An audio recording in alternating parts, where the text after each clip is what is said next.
May cellphone na, si Smart. Yes, that's Smart. Yung kalaban ni Globe. Yung dati kong employer. Yung mabilis yung internet. Yung umangkin Quezon. Yes guys, that same brand, that local brand sa atin na telecoms, meron na silang sarili nilang cellphone. Nice. Before we start, a word from our sponsor, OraShare. Ito pala si OraShare BS10. Completely no BS. Syempre, per mas na po ngayon. And recently, I came across this very lovely speaker. Nahanap ko sa IKOK shop. Kasi guys, mahilig ako kumanta. Although na magaling. Pero this is for all those frustrated singers out there on a budget. So this is a 3-in-1 speaker. Pwede siyang karaoke. Pwede siyang 360 party speaker. At pwede rin siyang megaphone! Or meeting na guys! Now for karaoke, I came to you and never asked too much. Wow! Ito may echo na agad. You don't even have to buy Wow Magic Sing Platinum speaker. Ito lang ang kailangan mo. Murang-mura lang guys. Also 360 speaker din to. Meron siyang sound dito, dito, dito, and dito. Very compact. Kahit saan pwede mo siyang gamitin. Kahit saan pwede mong kumanta. Sa CR. And guys, madaling-madali lang yung kanyang setup. Meron pa siyang Bluetooth 5.3. You can hook it up to your smartphone or tablet. At yung connectivity is very fast and seamless. By the way, if you don't have internet, meron naman siyang TF card slot dito. Meron ka ma-downloaded na -1 dyan. Para pwede kang kumanta kahit sa bundok ka, sa gubat, walang internet.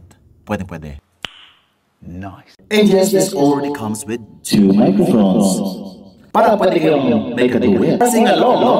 Party with your barkada. Pero Vince, ang daming mga ganito sa IKOK shop or Shopee. Bakit ito napili mo? Well, of course, syempre, I only recommend quality. The first time I tested this out, talagang antindi na kanyang sound quality. Not only sa vocals, but also sa music din. Nasa vocals, sobrang klaro na kanyang output. Wala masyadong distortion, and even sobrang lakas ng boss mo, malinaw pa rin siya. Yung ibang speaker, at this price, sabog, basag ang sound, eto guys, malinaw. And ma-bass din po siya kapag ka nag-music ka. Grabe guys, kapag ka nagpa-party ka na mga rap songs, mga party songs, talagang magtugundong. And I think that is the value proposition of this speaker. Marami siyang pwedeng gawin. 3-in-1 nga. Karaoke, party speaker, megaphone, the works. Ang dami mong pwedeng makuha for only 1,000 plus. Well, actually, less than 1,000 siguro to sa live natin. Speaking of live, lagi ako naka-live with this speaker. Kung gusto mo naman, you know where to find me. Smart 5G smartphone. Smartphone.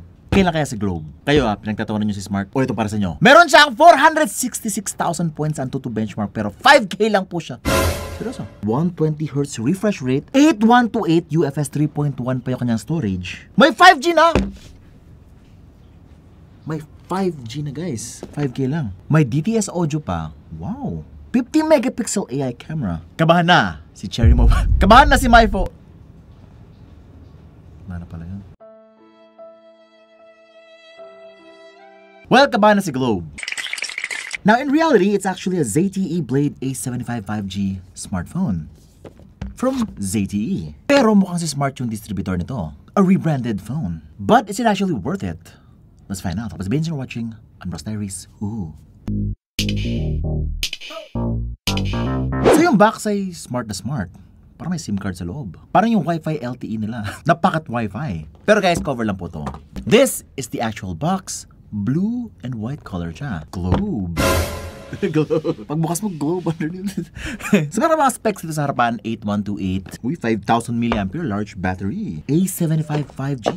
And underneath, we're getting my SIM card! Guys, 5G na. Magulit na lang kung Globe yun na sa loob.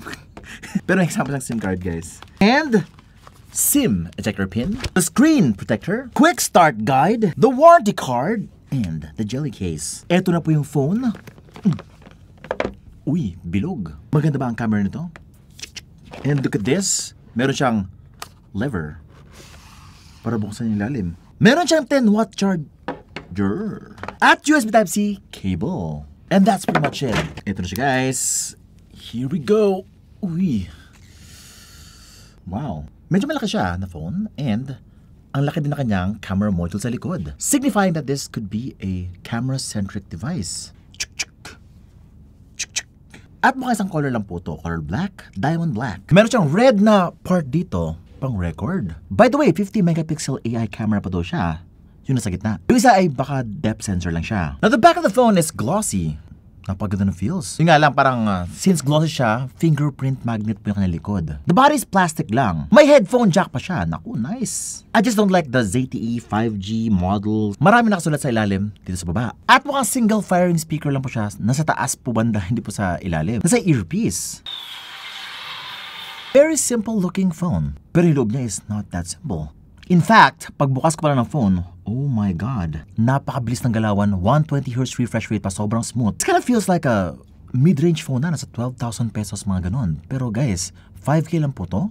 Saka ito available sa Smart lang? This is a very bright display. Ano kaya to? Doesn't say, pero this is a big display. 6.6-inch HD plus display po siya. Very bright. Ganda rin ng colors, but this is only LCD ha. High quality. Now if you don't know yet, ZTE is, matagal na po siya na brand. Also the same brand that makes Nubia and Red Magic phones. Yes, under one umbrella lang po sila. ZTE, Red Magic, and Nubia. Kaya mukha siyang Nubia phone eh. Yes, that's a Nubia phone. Na feeling ko, ang reason kung bakit sila nag-rebrand is because of the ZTE branding. May issue before yung ZTE sa Philippines. Hindi alam yun ng Gen Z. Di ba sila pinapanak? Ikaw, Vince, pag bunabuhayin yun.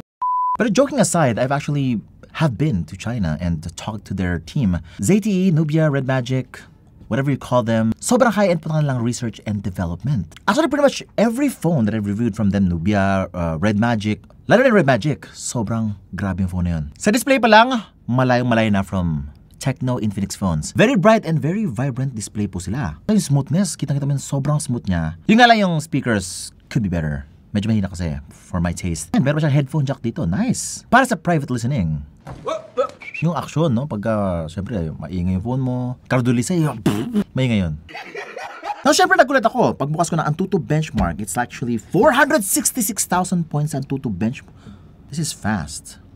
Even faster than Helio G99. Kasi Helio G99 is mga nasa 390, 410, 20,000 lang. Ito, 466,000 points ito to benchmark. Pero sa gaming, ito na po, Mobile Legends. Guys, una ko napansin, grabe yung optimization for ML. Ito yung settings. Auto graphics, super refresh rate. Meron siyang 120Hz refresh rate, pero sa game, walang 120 FPS. Yun lang. Pero, napansin ko, high resolution agad yung kanyang gameplay. Kasi guys, yung mga iba, mga entry-level phones, low res po yung gameplay. Dito makita mo yung sharpness ng characters, nung playing field, especially mga character models. Very sharp siya tingnan, vibrant, talagang nagpapop yung mga characters dito. Very similar sa mga Poco X6 Pro na graphics na siya. Well, syempre, feeling ko talaga kayang-kaya po ng processor niya yung ganitong klaseng gameplay. As in, wala pong frame drops. You can actually be very pro with this. Kung jungler ka, pwedeng-pwede dito. Kasi nga, very responsive din yung kanyang screen. Yun napansin ko. Yung nga lang, napansin ko rin, wala siyang game mode. Kinda sad kasi nga sa Red Magic, same sister company, pero wala siyang dedicated gaming mode dito to prevent those nasty, disturbing messages or calls. Call of Duty naman, ito yung kanyang itsura. Wait lang, yung settings niya is medium graphics lang and high frame rates. It means hindi po siya optimized for Call of Duty. That's probably the reason kasi kaya naman niya sa Call of Duty. It should be at least very high graphics, very high frame rates. This is a very capable processor with 460,000 points Antutu benchmark. Very possible po siya for those kind of settings. Pero yeah, this is all we get for this phone. Pero overall, okay naman siya. Okay yung gameplay, no problems whatsoever. Pero yun nga, limited by its settings lang siya. Genshin Impact naman, 60 frames per second, lowest settings. Medyo naglalag na po siya. And napansin namin, low res lang po yung gameplay. Ibig sabihin, hindi po siya optimized for Genshin Impact. Kasi nga, lowest na nga siya, low resolution pa, pero naglalag pa rin siya. Could be improved. Feeling ko missed opportunity. Maganda yung kanyang performance at Antutu benchmark, pero sa gaming mismo, kulang sa optimization, baka iba na lang piliin mo. Si Infinix, madalas, si Xiaomi, madalas din po yung kanilang optimization for games. Maraming best friend developer yun. Pinapaganda yung graphics for their phones. But yeah, it's an excellent Mobile Legends phone. Okay, ang tanong, okay ba yung camera niya? 50 megapixel main camera, 8 megapixel selfie camera. Here we go. Siyempre, ito yung itsura pa lang niya, pang camera na yung dating. Pero ito yung mga pictures na nakuha namin. Okay, so first of all, selfie muna. The selfie camera is pretty okay. Okay yung color, okay yung skin tones, wala masabi. Siguro sa low light na lang medyo mahirapan siya ng konti. But if you like what you're seeing, yes, may konting beautification po siya. Available naman po siya. Sa rear camera, medyo nag-shine siya dito. Under very good lighting, you will get some pretty detailed, nice color, sharp image. Siguro mga 7 out of 10 yung kanyang image quality for me. Kaya lang, ang napansin namin kapag hindi ganun ka favorable yung lighting conditions, medyo nahirapan po siya. Especially sa color, guys. No? Medyo sabog po yung kanyang kulay. Yung shadows, medyo dark masyado. Siguro hirap siya sa HDR. So, hindi gano'n kaganda yung kanyang dynamic range. And also yung background blur, hit or miss. For example, itong part dito sa taas, yung leaves, hindi siya na-blur ng tama. Maybe this is something na kailangan i-improve pa ni ZTE. But overall, I'm liking what I'm seeing right here as a basic camera entry-level phone na okay yung performance niya. Pero sa video, may 4K video. Kung kailan niya na 4K video, meron po siyang 4K video dito. And it's pretty okay, no? Kung ano yung nakita niyo sa mga pictures, ganun din yung kanya image quality. Wala siya masyadong magandang stabilization. Yun lang, if you're looking for that as well, this might not be your cinematic phone. Pero for usual lang ng pang siguro daily vlogs, pang TikTok, Instagram, pwede na. Now for only 5,450 pesos, 128 gigabytes na photo, 8 gigs of RAM, I think yun yung kanyang mga best selling points. Camera is okay, performance is very good. Albeit a little more optimization from the developers. Sana kausapin niyo po yung mga developers kasi kung gaming hanap nyo, you might actually want something else. Pero kung overall daily phone, the big storage, pretty nice design, actually magandang build quality niya, great display din, and I think kapag ka nakuha mo ito ng sale, mas maganda pa. And meron siya kasamang SIM card. Magbago na yung number. Para lang dito. Make sure to register your SIM card as well. Great for a backup phone din. Pero if you want a different backup phone, I have something else pay for you. Kung gano'n nga, mag-subscribe ka na, hit the bell icon so that you don't miss any of my great content. Tapos sabihin sa inyo watching Unbox Diaries. Woohoo!